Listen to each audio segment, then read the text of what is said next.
Howdy folks, Scanner here. Today's video is very different. I want to talk about a more kind of a meta YouTube-y thing because that stuff kind of interests me, and I saw a fun video about it a couple of days ago. Well, a few days ago at this point. I keep not recording this video when I mean to. It was from the Bonehead podcast, All Things Blood Bowl. Did a video called Warhammer Content is Dying and YouTube's to Blame. And it was an interesting video, and I thought it was a fun discussion to have from my point of view. So I guess people who don't know my old day job, I was like really all just about growing things on the internet, getting people to look at things, getting people to read things, getting people to watch things. I helped grow multiple websites from very few users to like millions and millions and millions of users every month. And I've kind of taken YouTube channels from not existing to being like monetized and profitable inside of 28 days and all that kind of stuff. And there's things I know and there's things I don't know. So I thought it would be fun to have this conversation and give some advice, because I'm just going to call them, I've no exposure to the channel outside of just being called the Bonehead podcast. And whilst it feels somewhat rude to do it, I will refer to the guy in the video as Bonehead, because that's all I know to call him. I do apologize, but I thought his video was really good, and it'll be linked in the description below, and you should go and watch it. And it definitely hinted at broader problems that people run into, and it mentioned a lot of other YouTubers. And yeah, there's an entire gamut of things to talk about here. So this is going to be a long video, and it will be broken up into sections. So first of all, let's talk about the whole premise, because this is a conversation people want to have all the time. Are Warhammer channels dying? Is YouTube dying? Is YouTube killing Warhammer channels? What's going on with Warhammer channels? The answer to all those questions is like yes and no. Warhammer channels are constantly dying. The only way to look at these things, as individuals, people get way overly attached to their YouTube channels. And I say that, and I mean that to be a little bit mean, because you should not be dramatically overly attached to something that exists upon the whim of a company that is tough to deal with at the best of times. Google in general, YouTube in particular, can be very hard to deal with, and just shit can be taken away from you in no time. So you've already got one major factor there when it comes to it being difficult to invest. The other major factor on the Warhammer side is Games Workshop. Games Workshop at the moment are making it very difficult to be a fan of Games Workshop products, because if you're a fan of Games Workshop products, if you're spending money on Games Workshop products, you are tacitly endorsing Games Workshop tactics, and Games Workshop tactics have been driving people away, especially in the YouTube space. You have to consider the fact that anybody who's going to be engaged enough to want to watch a video about Warhammer things on the internet is also likely to be engaged enough to understand the various things that Games Workshop as a company have been doing, which is driving people away in the creative space, driving people away in the maker space, really kind of battening down the hatches on their IP in a way that is often, and I think rightly sometimes, difficult to understand and figure out exactly what it is that they're trying to do here, other than make people mad at them. So your goodwill as a creator, if you're in the Warhammer, if you're in the Age of Sigmar, if you're in the Games Workshop space, is being burned. Not even by you. I would argue that many creators in the YouTube space, in TikTok, in social media in general, are doing a great job of overcoming the kind of barriers that Games Workshop is putting between their ability to create content and their ability to engage an audience. But it's an important factor that I wanted to get out of the way at the start of the video. Alrighty, so let's talk about the actual YouTube algorithm, which is where one of the highest percentage chances of people misunderstanding how YouTube works and what YouTube actually does.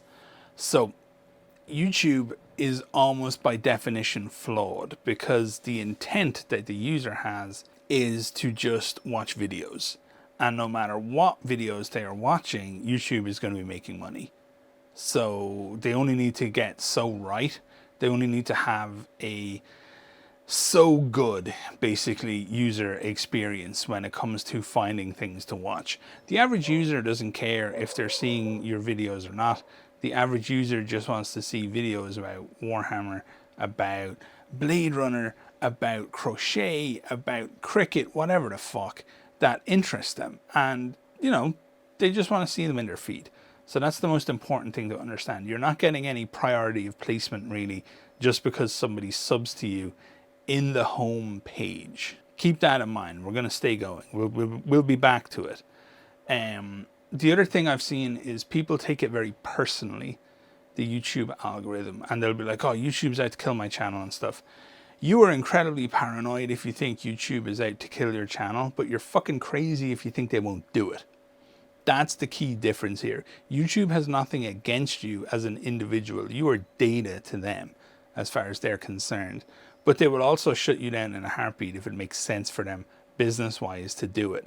Whether that means directly shutting down your channel because you fuck around and find out on the terms of service, or whether that means sending all the traffic that was going to you to somebody else because somebody else has somehow managed to crack higher CPMs in that niche, in that genre. They're going to do it. So keep that in mind.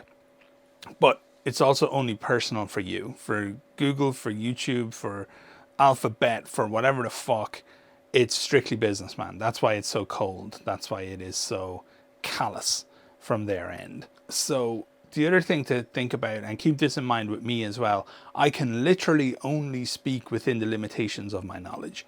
YouTube is filled with channel growth gurus who will claim to know exactly how the YouTube algorithm works, even though they kind of can't, because it's changing all the time.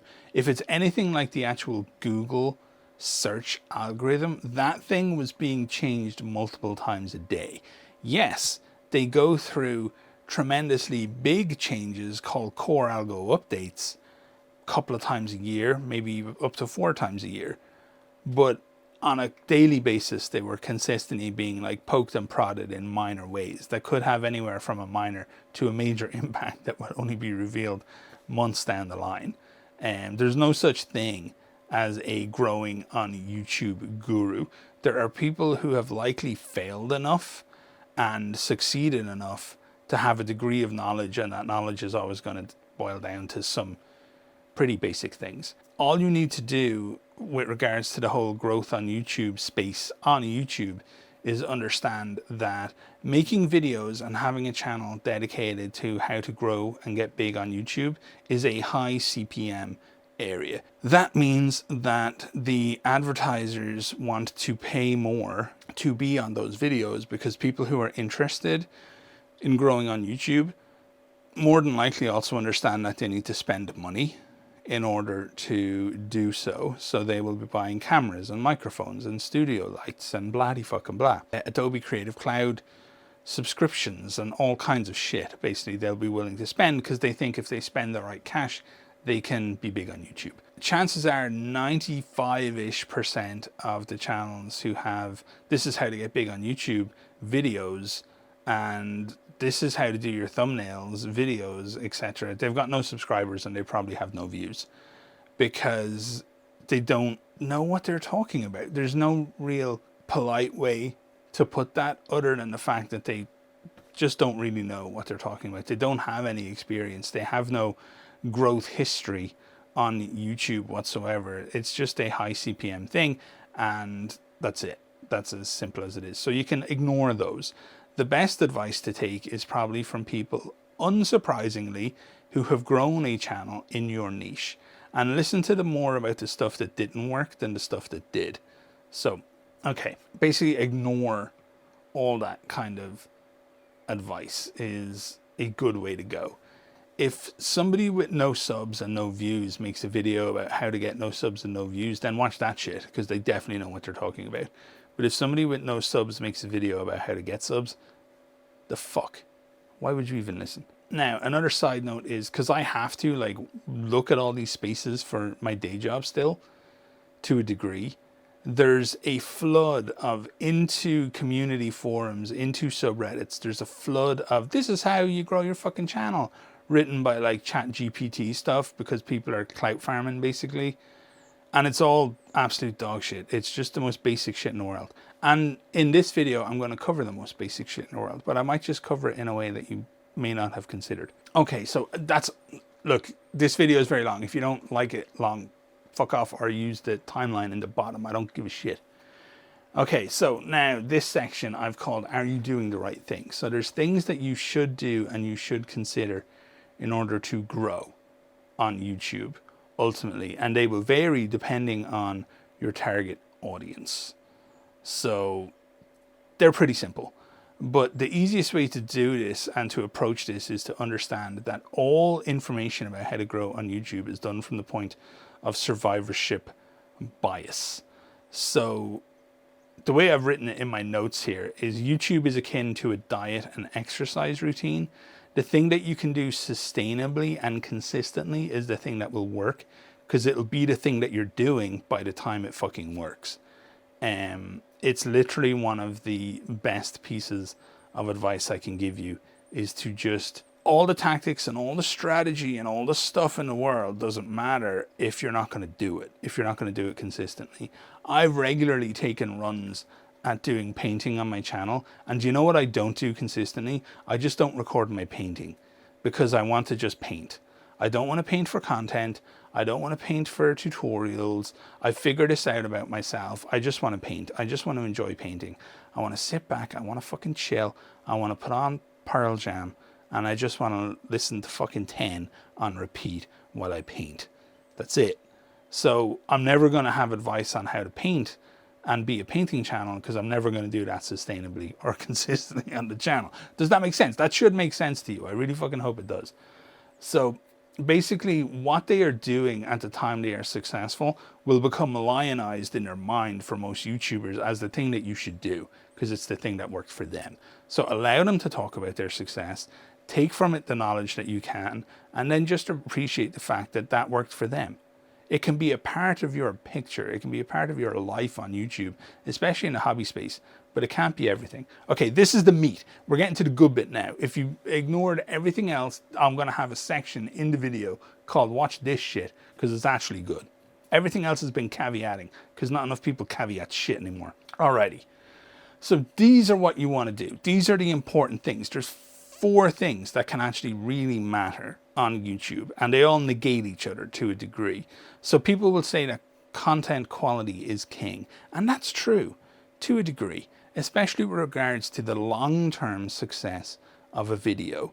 You should understand that low quality, be it poor editing, be it poor camera work, be it poor audio, be it poor music choices, be it poor enunciation, be it poor whatever, is all an opportunity for people to click off a video. And the longer that video is off the internet, is on the internet, because it's low quality, you're increasing the opportunity for people to see it and click away from it.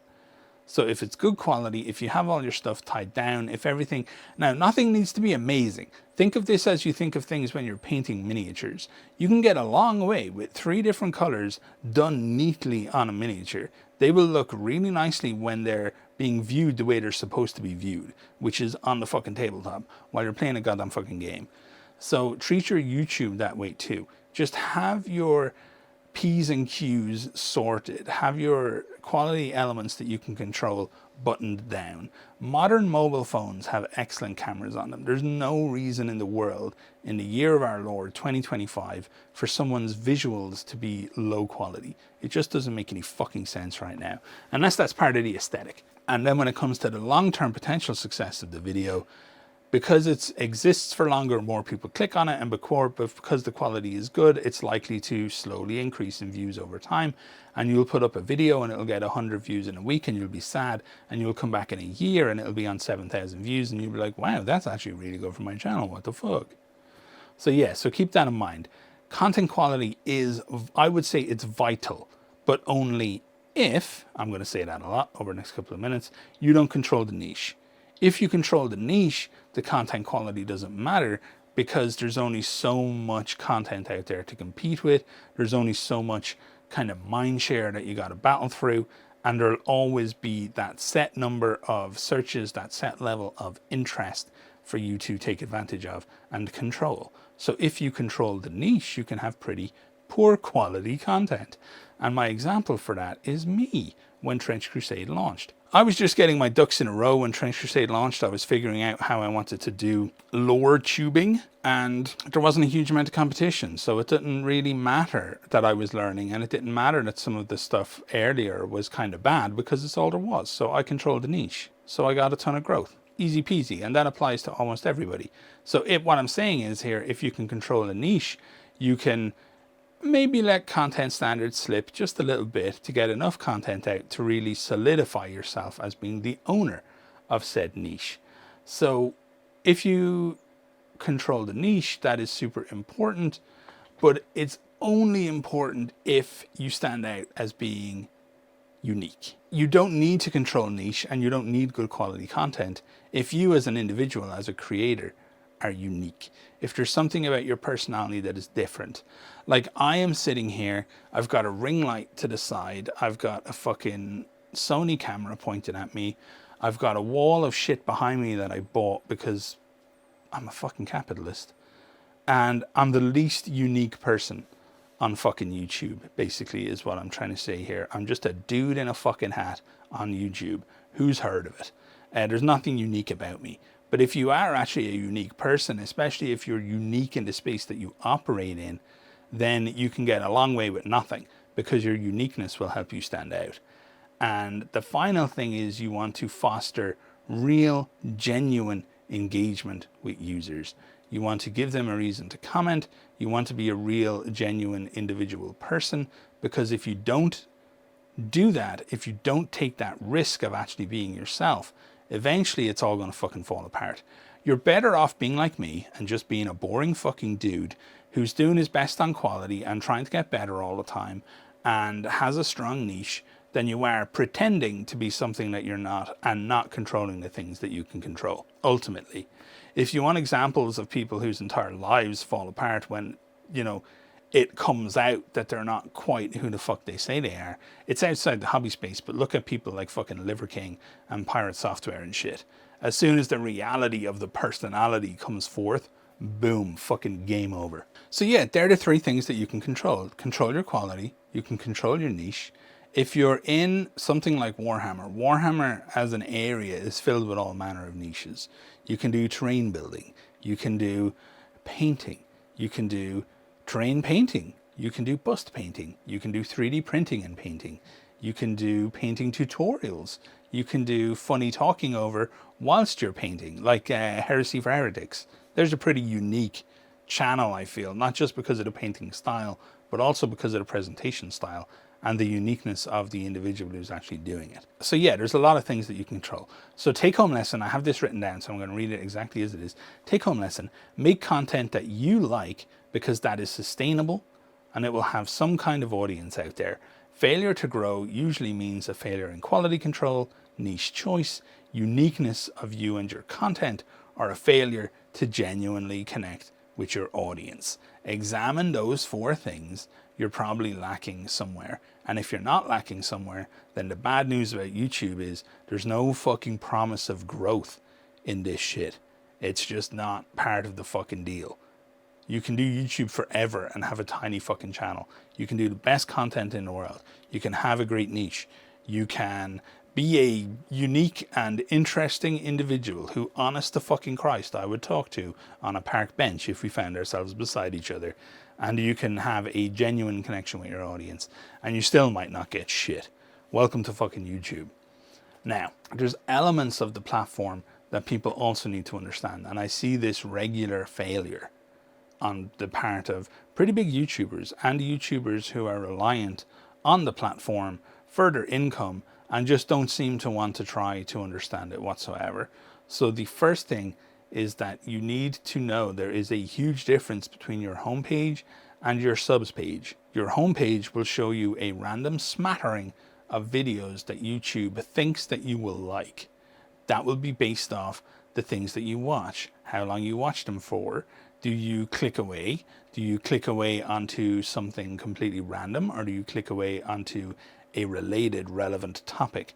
Do you click away onto something that's from the same creator, or do you click away onto something that isn't? Do you click away into something in the sidebar, or do you go back to your homepage and reread? There's a ton of factors that it's trying to figure out.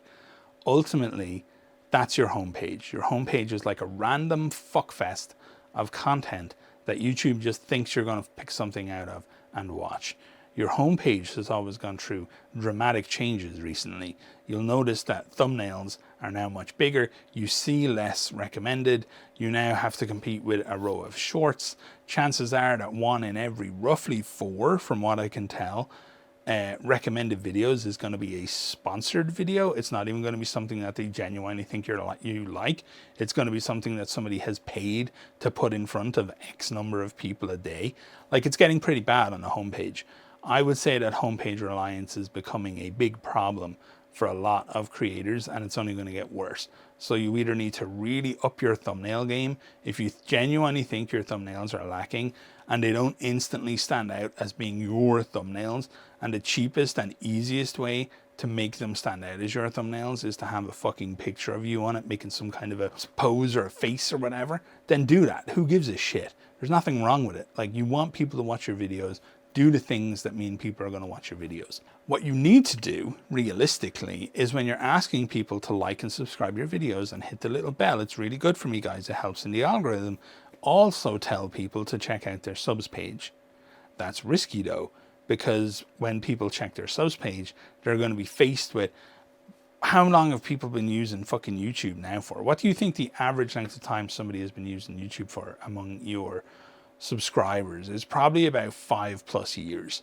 So you've got 5+ years of random ass fucking subscriptions to different channels, and it's showing everything in chronological order. That's where your subs are guaranteed to see shit, but nobody fucking checks it. And if you don't believe me that nobody fucking checks it, just check the analytics to your video, because you're going to have about 80 to 90% of your traffic is going to come from anywhere other than your subs page, and then your subs page will be about 6%, maybe 8% of your traffic, because not many people actually use the subs page, and they should, because that's where they're guaranteed to see your stuff. But that means you have to tell users to be responsible for the stuff that they see on YouTube, instead of pushing it off to some phantom fucking algorithm that's supposed to do everybody's job for them. You're supposed to just be able to make random content without really thinking about it, and YouTube's supposed to find the audience, and the audience is supposed to be there. Instead, what's supposed to happen is you're supposed to look at your analytics. You're supposed to make informed decisions about what people are or aren't watching. You're supposed to decide if you genuinely give a fuck about that. Then your YouTube audience is supposed to be engaged enough to the point where they check their subs page to see what it is that you're posting, instead of just relying on it appearing in your fucking home feed. So once you are telling people to go and check their sub page, you really need to condition your audience. You need to help them to understand that that is important, and it's important to you. So you should be dedicating at least a little bit of your videos in those sections. Like and subscribe and check your sub page. It's not a huge ask to get people to do that, and it's not a huge amount of time in your video to get people to do that. I'm sure people will be able to squeeze that in around their, creativity. Like, there's lots of kind of really funny creative people in the Warhammer space, in the hobby space in general, and I'm sure they will come up with very, very fun ways to get people to do that. It's not going to be a problem, but it's really important, and you should absolutely be doing it. So that will help to mitigate the changes to the homepage, because one of the reasons why people are seeing a drop-off in their subs, or a drop-off in their views, there's a couple of factors here, but people are seeing a drop-off in their views because of changes to the homepage. You're just not being surfaced as much to people anymore, so people have less engagement opportunity with your channel, and your subs aren't properly taking advantage of the sub page. I would assume the place that people are still getting most of their consistent views from, as in the thing that won't have changed since the last homepage change, will be recommended videos.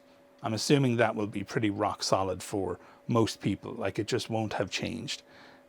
So yeah, get people onto their sub pages, get people to curate their sub pages, get people to invest in actually like looking out for you and taking control, curating their own experience of YouTube, because it's only going to get worse, because it always gets worse. That's just the way things are. So, okay, now this section is called YouTube Doesn't Really Understand You, but it tries. So YouTube doesn't know why you as a creator are making something or why any subscriber is watching something. People like to think that it does, but it doesn't. It has a best guess system in place. And what I mean by that is it knows that if somebody watches a looting video, then they are likely to watch a Warhammer video. And if they watch the Warhammer video, they're likely to watch a Remembrancer video, and so on and so forth. So it will just like recommend these things. If you want to see how bad, from a creator point of view, you can do this. If you want to see how badly sometimes YouTube will understand your channel and your channel's place within your niche, just go into the inspiration tab in Creator Studio and watch the things it thinks that you should fucking make. They will be vaguely tangentially related to your niche. Like, I get recommended doing Warhammer 40k fucking battle reports and how to paint Gulamon's fucking eyeball and all this kinds of shit like that I should do, even though that makes no sense for my channel. But YouTube knows that people who watch my Trans Crusade videos go off and they watch these videos from these other creators about Warhammer 40k. So why aren't I just doing that? Scanner, why don't you just make Warhammer 40k stuff instead of Trans Crusade stuff? Because I don't want to, YouTube, and you don't understand that.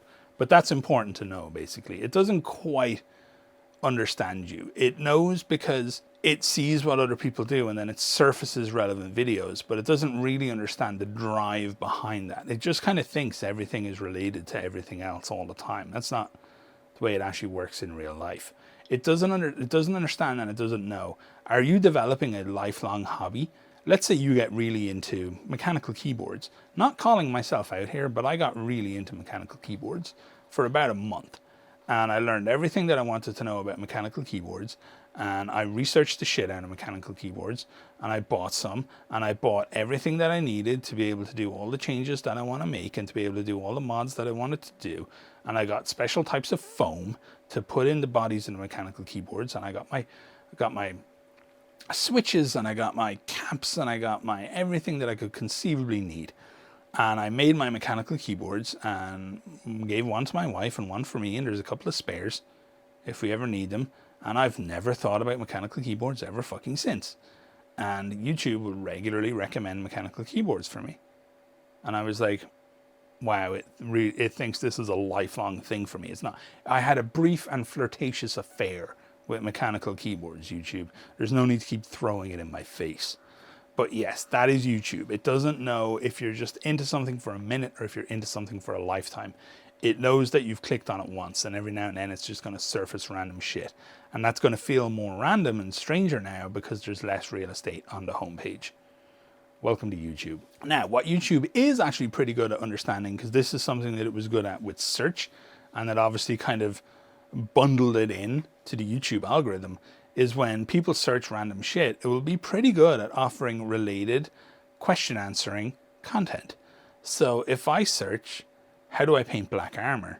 And if I search, how do I paint black Templars on YouTube, it's going to give me back basically 1-1 results, because it does understand and it comprehends that if you're painting black Templars, because of the comment section and the channel metadata and the video metadata and the way that people tag stuff, it has learned and figured out that black Templars have black armor.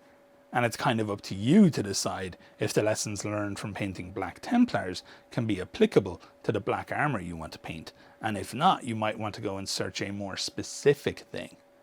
That's what YouTube is pretty good at. It's pretty good at giving you things that, yeah, 95% of the time are going to answer the question that you're asking or potentially be entertaining to you. That's the real problem. Because whatever it surfaces, even though people might have intended to look for something that you think you answer, there's a lot more people out there answering that shit, and YouTube knows that the high probability is they can answer any question that you can answer. That's your struggle.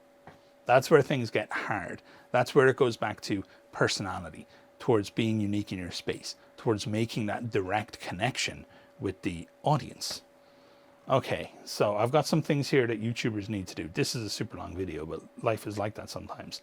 I also like talking, so you're fucking cursed with that too. So YouTubers need to understand that there's a difference between what people will consciously watch and then what they spend the majority of their time unconsciously watching or inadvertently watching or accidentally watching. because they'll sit down and they'll want to watch your video whilst whilst they're painting or whatever, and they'll play your video, and then something comes up in the recommendeds, or it auto plays the next thing, and then they're out of your ecosystem. So playlist your videos is what I'm trying to say to you here. Have good recommendations in your end screen that make sense for the person who's watching the video that you've just watched. Let's go back to Black Armor for a second. If you're watching a video on how to paint Black Templars, then it probably makes sense how to paint cool cloaks, how to do white shoulder pauldrons. Here's a 50-minute breakdown of the best way to do, white, or whatever it might be. Like, hit people with exactly what it is that you think they're going to watch. If you're a lore channel, you're probably in better luck because it's easier in a way to predict what people are going to watch. Because if people are into lore channels, they're probably into the lore YouTuber. They probably just like their voice, and they like their attitude, and they like their approach to the lore. Some people will be kind of funny about it. Some people will be very serious. Some people will be off the cuff. Some people will be very scripted. They'll just like what they like. So just throw up any old thing, but make sure you're throwing them up things. If you have a series, make sure that series is in playlists and all that kind of stuff. But yeah, you need to understand that people will spend more time watching things on YouTube that they don't mean to watch than things they do. And this has an impact on your potential audience, because the audience that is actually watching your stuff might not be the audience that you think you've got. So consider that the person coming in might be random. They might not know you. Don't take for granted that you have established that connection with your audience, because every video is an opportunity to do so, to make that genuine connection, to educate, to elevate understanding about whatever it is that you yourself are good at. Alrighty. So understand that whatever niche you're in will absolutely fill up and get more and more competitive over time, even if you're the person who starts the niche. So once again, to use myself as the example, I was very, very early into Trench Crusade. It's kind of weird to say I was like the first person, but I think I may have been like one of the very first people to do Trench Crusade stuff and Trench Crusade lore stuff and all that kind of stuff on YouTube. Then what happened is more people came in, more people started doing content. As Trench Crusade blew up, you had big YouTube channels wanting to do 1 or 2 videos because something was new and interesting and exciting and fun, and it gave them the opportunity to not just do the same thing that they had been doing. And the channels that all started with me all grew at various rates, and some of them stopped and some of them stayed going, and some of them improved and some of them stagnated, and some of them turned to the dark side and started doing AI shit, which is hugely fucking disappointing, and all the rest of it. But ultimately the niche became more competitive. Now there's a lot more channels doing it. There's people doing some really, really good content, and this is a good thing. It like 100% impacts my channel because people have more options in the search, and more than that, people who don't necessarily like the way I do things or the way I talk or the fact that I'm fucking stupid or whatever it is they've decided to hold against me now have somebody else that they can get their Trench Crusade fix from.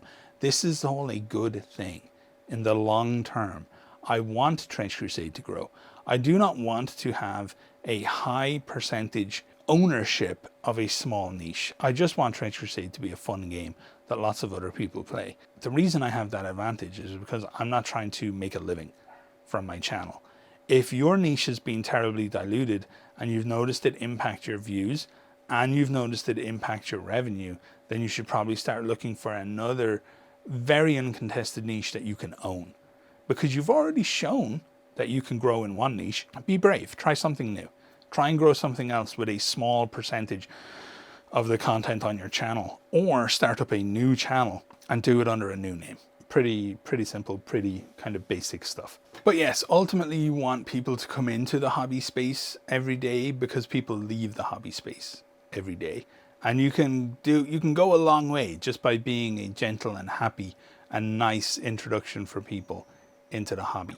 Keep that in mind. Okay, where am I? One of the things that I want to talk about, and I don't want anybody to take this personally when I say it, but one of the things that I've noticed has become an epidemic in the hobby YouTuber space is people very aggressively splitting their audience into the haves and the have-nots.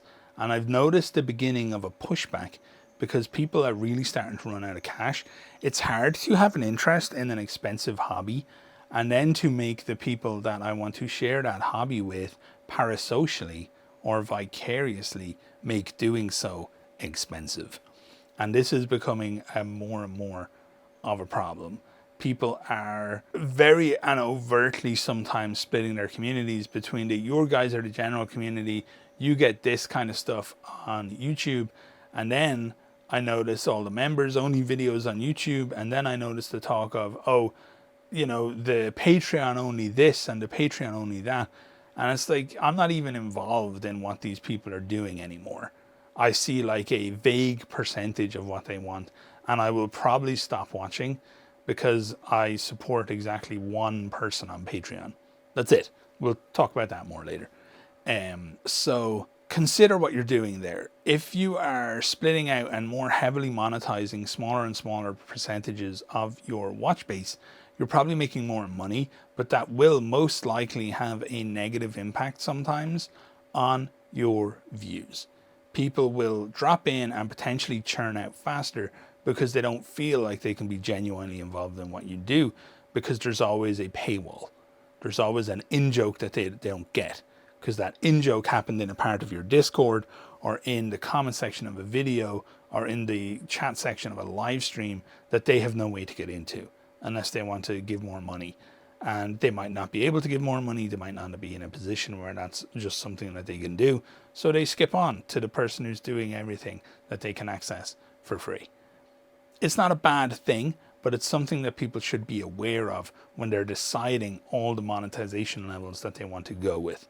I'm quite fortunate in that I just don't have a Patreon. I don't have memberships. I don't have any kind of splitting in that way. I really dramatically under monetize my channel because I don't want to do that. I don't want to split my audience. I'm contemplating the idea of some kind of a Patreon almost exclusively to fund being able to dedicate the time to doing like PDFs of my writing that people have been asking for, and people want like really long form stuff with no ads so they can fall asleep to it and they can watch it while they're painting without interruption. And I really want to do that for them, but it's not a financially viable thing for me to do right now because I got to work. I have a real job, and my real job is how I pay my bills and support my family and all that kind of stuff. YouTube for me is just fun, but I'm figuring it out. I'm contemplating what to do. And if I do that, there will be nothing on the Patreon that isn't just publicly accessible. And anybody who wants to support me on the Patreon will just do so knowing that that's the case, that they're not buying exclusivity. They're just buying opportunity for the whole community. Does that make sense? Okay. Now, one of the mistakes that YouTubers will regularly make is, it's kind of a wishful thinking scenario, but they will be like, oh, I'm really trending hard right now. This is my new normal. And they overextend themselves costs-wise. And that's a pretty big mistake. You don't need a lot of the things that you think you need to make the content that you want to make. Look at the average performance of, and this is even generous, of the bottom like 75% of your output. That's your normal. Your top 25% performers, they hyper-performed. They broke containment. They went big outside of the regular level of your video. So you can't look at that as a factor. That should be a bonus when that happens. That should be extra money in your pocket, but you should not need that to happen in order to be able to spend the money that you need to spend in order to maintain your channel, if that channel is your business. As I said, I do my channel to maintain what I call hobby neutrality, where my channel pays for my interest in the thing that I'm covering on my channel. Make sense? I'm lucky in that I don't need to do it as a full-time job, but I'm aware that some people do. But sometimes when you're working in a full-time job, you have to make these like really kind of tough decisions about what you're going to spend and what way you're going to expand, and if expanding makes sense, and if it makes a lot of sense to rent that studio and all the rest of it. So just think about that very, very carefully when you're planning what you're doing. I see people getting into very small growth trends and then deciding, oh, this will save me from the horror of my 9 to 5. And then they set up their Patreon, and then their Patreon has these like fucking ridiculous, just extortionate levels of tiers on them that are manipulative and vampiric. Don't fall into that trap. Just don't do it. You're better off just staying small and kind of having one foot in and one foot out of 9 to 5s and YouTube and all the rest of it. And I'll talk more about why that is right at the end. So yeah, basically just don't blow up your shit. Also consider, is there a ceiling of performance for your type of content? And once again, that boils down to what's the average performance of your bottom 75% versus what's your potential viral performance. What's your I broke my containment performance level? Think about that. And if there is, you also have to think about how much time you need to put in to hit that ceiling. I said I support exactly one person on Patreon, one YouTube creator, and that YouTube creator is MS Paints. And the reason I support MS Paints is because he and I are the exact opposites when it comes to our content creation and our approach to content creation. I do very simplistic things that for me don't require a huge amount of effort, and I can normally get stuff done reasonably quickly. The only place that becomes very difficult is on some of the more complex writing projects that I do.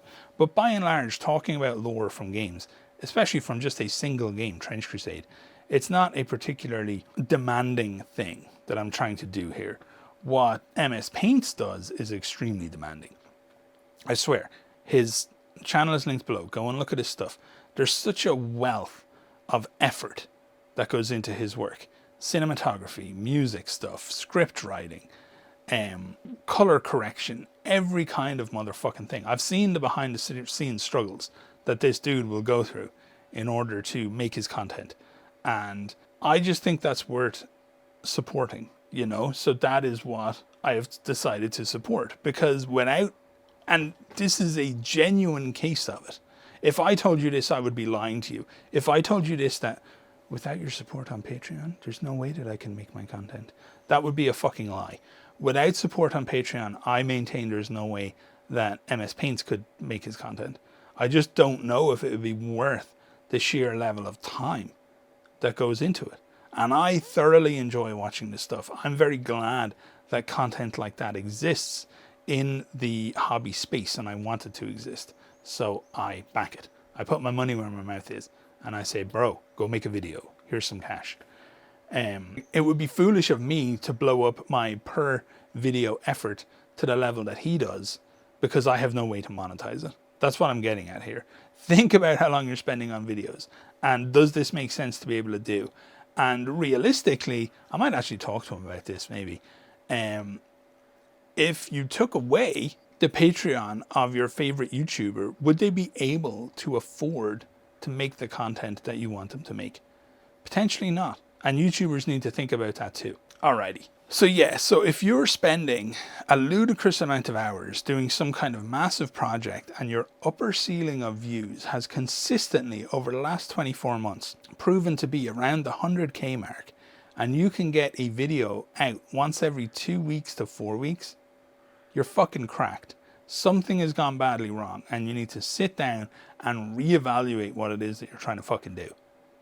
Because you're not doing anything smart, and you're not doing anything clever. And I know that sucks to hear, and people are probably going to get mad at me because they're going to apply it to their favorite YouTuber. I'm like, Scanner, you're so fucking mean. They try so hard. Yes, they try so hard. Support them. Like, just fucking help them, for Christ's sake. Alrighty. Now, what I'm getting at with all this shit is that YouTube is very complex, and there are definitely factors outside your control. The thing is, there are far more factors within your control than there are outside of your control. YouTube becomes this beautifully convenient scapegoat, as if it's, we're all like at its whim and stuff. And I just don't agree with that. I don't believe in that at all. I believe if you try, there is a reasonable chance for success on YouTube. So you should try. Now, whether that chance for success carries you to the life that you want and you think that you deserve based off the content that you create, that's a whole other bag of fucking snakes that I don't want to get into. We'd have to get into that with your therapist. But you can supplement your income quite nicely with reasonably low effort content on YouTube, as long as the quality is pretty good and your niche is okay and your personality isn't completely fucking off-putting. And sometimes even if it is, because there's plenty of pricks doing well for themselves on fucking YouTube, and you make a genuine connection with your audience, you can do fine. You just might not be a millionaire. You might not be the next fucking Marcus Brownlee.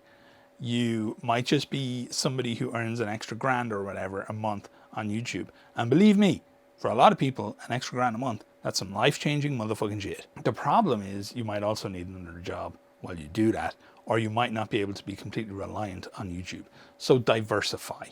Do more than just YouTube. Do more than one YouTube channel. Do more than one topic across multiple YouTube channels. Do a TikTok. Do a Facebook. Do whatever else it is that you are actually good at. I see lots of people in the hobby space doing really, really clever shit. Like, you've got people who are setting up companies where they're doing miniatures.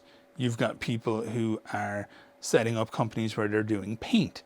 You've got people doing brushes. You've got people doing one-on-one courses if they're really good painters and stuff. There's a lot of ways that you can create that extra value and not be so reliant on the whims of a YouTube algorithm that doesn't actually owe you shit and will consistently act like it doesn't owe you shit. So do that. I personally am of the opinion that it's a mistake to ever become 100% reliant on a YouTube channel for your income, unless you are capable of blowing that channel up so hard and so fast that you can stack a big lump of fucking money and be good. But most people don't do that. Most people don't stack their cash. They allow it to change their lifestyle. They allow it to change their channel, where suddenly they're recording in fucking wherever the fuck for no reason. Like, it's not adding anything to the video. They're not adding anything extra, but they took an entire crew to Nottingham to record a video where they recreate the fucking cover of a Beatles album outside Andy Chambers' house. It's like, okay, whatever, do what you want to fucking do, but realize there's no value to that, and that money could have been sat in your bank guaranteeing your future. Unless you can do that, and that's very hard to do. I would say almost impossible to do in the hobby space, because the CPMs are too fucking low. More about that in a minute. Just don't do it. Just see if you can have a non-complete reliance on YouTube, and you might end up in a much better space. I literally feel like if you were to spend like 12 hours a week, 4-hour shifts a week working in a fucking bookshop, it would give you a break. I know it sounds like a job that you don't want to do, but hey, working in bookshops is fucking awesome, so don't knock that shit. It would give you a job that's different. It would get your brain out of content. It would stop you being so obsessed all the time with numbers and analytics, and everything you do now can be content. Like, one thing I've noticed about hobby scale YouTubers, people who do this for a living, it's all they do. They don't appear to have any other fucking interest. They don't appear to really like anything else. They have turned what used to be their fun into work, and I don't feel like they've replaced what used to be fun. Like, people used to go to Gen Con for fun. They would go and they would have a laugh and they would see the games, and it would be exciting and it would be relaxing and it would be great. And then they start a YouTube channel, and then 2 years later they're going back to Gen Con because they did quite well in their niche, and suddenly they're recording content. And Gen Con is no longer a holiday, it's now a fucking business trip. But you know what they don't do? You know what they haven't done? They haven't replaced the Gen Con trip as a fucking holiday. They just don't. They just stay living the same life, doing the same things, and playing the same games and painting the same miniatures, but now they constantly have a fucking camera pointed at them, and they're never giving themselves some time off to rest and relax and leave the fucking content at work. I saw a great thing once regarding work from home, and a lot of hobby people, they have their hobby set up at home. It's where they record their videos, it's all the rest of it. Are you working from home or are you living at work?